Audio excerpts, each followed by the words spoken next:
dayaxa meeraha dhulka. dayax waxaa af ingiriisi lagu dhahaa moon, waa adduunyo yar oo ku wareegta meere ama wax ka weyn dayaxa. ugu yaraan meere kasta wuxuu leeyahay hal dayax ama in ka badan. dayaxu waa duni yar oo ka samaysan dhagaxaan kuna wareega dhulka, taas oo leh dherer dhan rubuc gacanka dhulka ah. dayaxa dhulku waa kan ugu weyn dhammaan dayaxyada meerayaasha bahda midaysay qoraxdu. lama odhan karo wuxuu ka weyn yahay meerayaasha yaryar qaarkood. cufisjiidadka u dhexeeya dhulka iyo dayaxa ayaa keena mawjadaha badaha, taas mid la mid ah ayaa keentay isku xidhnaanshaha labadooda.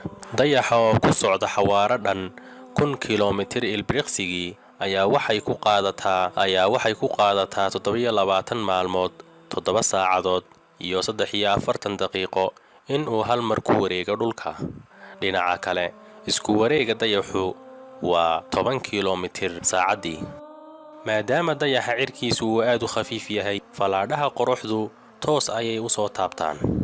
oogada dayaxa ayaa heerkulkiisu aad u sarreeyaa, ugu yaraan waa 100 kelfin, ugu badnaana wuxuu gaadhaa 350 kelfin.